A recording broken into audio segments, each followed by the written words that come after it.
नमस्कार, जय जोहार संगवारियों। स्वागत है आप सभी का हमारे YouTube channel non stop Chhattisgarh पर। दोस्तों, आज की सबसे पहली बड़ी खबर के रूप में आपको बताते चले, जहां पर छत्तीसगढ़ में जो है शराबबंदी की तैयारी चल रही है। आपको बता दें कि शराबबंदी कैसे लागू हो और किस तरह इसका मॉड्यूल तैयार किया जाए, इसे लेकर स्थिति का जायजा लेने छत्तीसगढ़ के आबकारी मंत्री कवासी लखमा बिहार जाएंगे। वहीं आपको बता दें कि आबकारी मंत्री गुजरात भी जाएंगे और वहां किस तरीके से प्रशासन शराबबंदी पर काम कर रहा है, इसका अध्ययन करेंगे। गुरुवार को उन्होंने इस बात की जानकारी मीडिया से चर्चा के दौरान दी। उन्होंने कहा कि इन राज्यों के पॉलिसीज को समझकर छत्तीसगढ़ में शराबबंदी लागू की जा सकती है। वहीं आपको बता दें कि मंत्री कवासी लखमा ने कहा कि शराबबंदी लोगों के विचार और उनके सुझाव के साथ लागू की जाएगी। छत्तीसगढ़ आसपास 7 राज्यों से घिरा हुआ है। शराबबंदी होने पर इसके असर को भी समझना जरूरी होगा। जहां शराबबंदी हुई वहां बहुत से आदिवासी आज जेल में हैं, तो हर स्थिति को ध्यान में रखते हुए काम किया जाएगा। वहीं आपको बता दें कि शराब की कमाई को लेकर मंत्री कवासी लखमा ने कहा कि इन पैसों से छत्तीसगढ़ में रोजगार, नौकरी के अवसर पैदा किए जा रहे हैं। जरूरतमंद लोगों को पेंशन दी जा रही है, सड़कों को बनाने का काम हो रहा है, विकास के काम हो रहे हैं। यह अच्छे काम है। ऐसे में किसी का पेट दर्द नहीं होना चाहिए।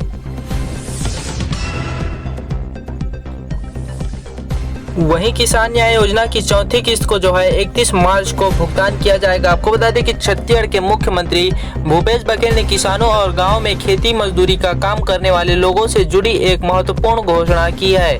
मुख्यमंत्री ने कहा है कि 31 मार्च को राजीव गांधी किसान न्याय योजना की चौथी किस्त जारी की जाएगी। इसके साथ ही वित्तीय वर्ष के अंतिम दिन राजीव गांधी ग्रामीण भूमिहीन कृषि मजदूर न्याय योजना और गोधन न्याय योजना के हितग्राहियों को भी राशि का भुगतान किया जाएगा। आपको बता दें कि मुख्यमंत्री गुरुवार को अपने आवास से सहकारी बैंक की शाखा का वर्चुअल शुभारंभ कर रहे थे। वहीं आपको बता दें कि छत्तीसगढ़ राज्य सहकारी बैंक की कुनकुरी और लैलूंगा शाखा का शुभारंभ कार्यक्रम में मुख्यमंत्री ने कहा कि बैंक की नई शाखा खुलने से अब ग्रामीण इलाकों में अर्थव्यवस्था से जुड़ी गतिविधियां बढ़ेंगी। वहीं आपको बता दें कि उन्होंने किसानों से वर्मी कंपोस्ट का ज्यादा से ज्यादा इस्तेमाल करने का आह्वान किया है। उन्होंने कहा है कि इससे जमीन की उर्वरा शक्ति, भूमि की कठोरता में कमी आएगी और फसल की गुणवत्ता बेहतर होगी। वहीं सॉयल हेल्थ में भी वर्मी कंपोस्ट सुधार की दिशा में काम करेगा।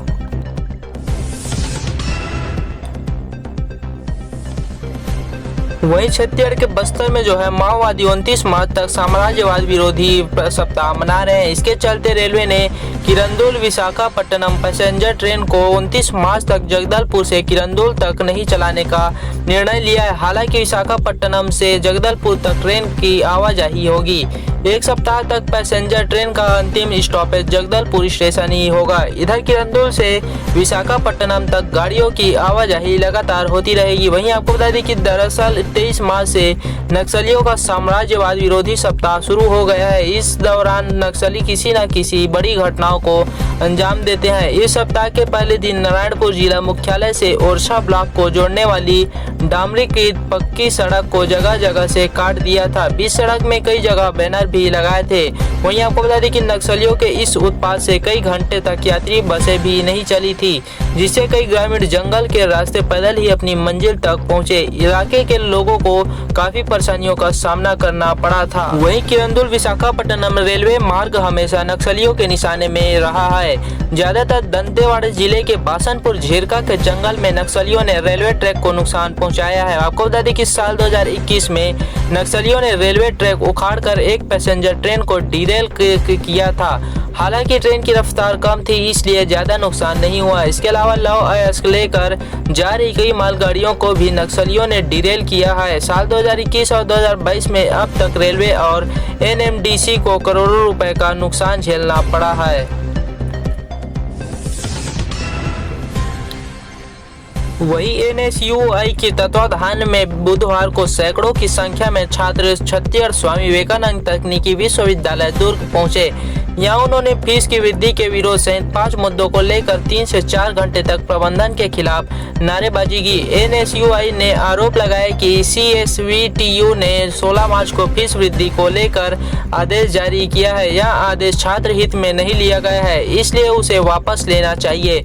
प्रदर्शन के दौरान छात्रों ने खुद से एक टोकरी में रुपए इकट्ठा कर उस टोकरी को सीएसवीटीयू प्रबंधन को सौंपा, जिसे न लेकर उनकी मांगों पर विचार करने को कहा गया है। NSUI के नेता आकाश कनौजिया ने बताया कि विश्वविद्यालय नामांकन शुल्क व अन्य शुल्क के नाम पर विद्यार्थियों से वसूली कर रहा है। उनके द्वारा छात्रों से 500 रुपये प्रति वर्ष यूनिवर्सिटी डेवलपमेंट फीस, 2000 रुपये प्रति वर्ष सेंट्रल लाइब्रेरी ई लाइब्रेरी फीस और 125 रुपये प्रति वर्ष ट्रेनिंग एवं प्लेसमेंट कैंप फीस ली जा रही है। NSUI ऐसे किसी भी आदेश का विरोध करता है। इसी आदेश का विरोध करते हुए विभिन्न कॉलेजों के सैकड़ों छात्र छात्राओं ने नारेबाजी की और CSVTU प्रबंधन को पैसों से भरी हुई टोकरी भेंट की है। इस मौके पर NSUI के पूर्व प्रदेश महासचिव आकाश कनौजिया, आकाश यादव, पूर्व विधानसभा अध्यक्ष पलाश लिमेश, अमन विश्वकर्मा, प्रिंस शेरगिल, शशिकांत साव, बाबी राज, शुभम शर्मा, शुभम सिंह, सुरेंद्र बागमारे, मेघराज खन्ना,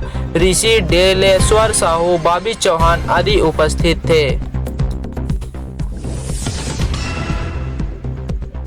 वहीं छत्तीसगढ़ के कोरबा में शराब दुकान हटाने को लेकर महिलाओं और ग्रामीणों का सत्याग्रह जारी है। गांधीवाद तरीके से विरोध कर रही महिलाओं ने गुरुवार को शराब दुकान के बाहर ही भजन कीर्तन शुरू कर दिया। महिलाएं तो शांतिपूर्वक शराबबंदी की मांग कर रही हैं, लेकिन अब वहां आने वाली शराबी उनका मजा लेने लगे हैं। कई तो महिलाओं से बदसलूकी करने तक से बाज नहीं आए हैं। दरअसल रामपुर इलाके में सरकारी देसी शराब दुकान है, जिसे 2 साल पहले शुरू किया गया है। अब इस शराब दुकान का लोगों ने विरोध शुरू कर दिया है। खासकर महिलाओं ने विरोध का अलग ही तरीका अपना लिया है। बुधवार को सुबह अलग आसपास की महिलाएं और रामपुर इलाके में रहने वाले लोग बड़ी संख्या में शराब दुकान के बाहर पहुंच गए और विरोध प्रदर्शन शुरू कर दिया। वहीं महिलाओं ने मंगलवार को शराब दुकान कर्मचारियों को भी फूल देकर समर्थन मांगा था। इसके बाद जो लोग वहां शराब लेने पहुंच रहे थे, उन्हें भी गुलाब दिया और उनसे समर्थन मांगने लगी। कहने लगी, भैया ये शराब बहुत खतरनाक है, हम लोग यहाँ इस दुकान की वजह से परेशान हैं, आप लोग ही समर्थन कर दीजिए कि दुकान बंद हो जाए।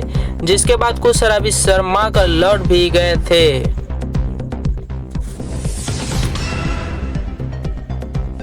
वहीं छत्तीसगढ़ में जो है 31 मार्च के बाद से कोविड प्रोटोकॉल से जुड़ी सभी पाबंदियां खत्म कर दी जाएंगी। इसे लेकर गुरुवार को सामान्य प्रशासन विभाग ने छत्तीसगढ़ के सभी कलेक्टर को एक निर्देश जारी किया है। यह निर्देश केंद्र सरकार के एक खत के बाद जारी किया गया है, जिसमें 31 मार्च 2022 तक की कोरोना संबंधित प्रतिबंध जारी रहने की जानकारी दी गई है। हालांकि सभी जिलों के कलेक्टर से यह भी कहा गया है कि गत 31 मार्च के बाद भी मास्क और सोशल डिस्टेंसिंग का नियम जारी रहेगा, इसमें किसी तरह की छूट नहीं होगी। वहीं पिछले 24 घंटे में छत्तीसगढ़ में 12,798 सैंपल की जांच की गई है। इस जांच में पॉजिटिविटी दर 0.23% मिली है। पूरे प्रदेश में सिर्फ 30 लोग ही कोरोना संक्रमित मिले हैं। 16 जिले ऐसे हैं जिनमें एक भी व्यक्ति कोरोना संक्रमित नहीं मिला है। प्रदेश में इस वक्त 132 एक्टिव मरीज है जिनका इलाज चल रहा है।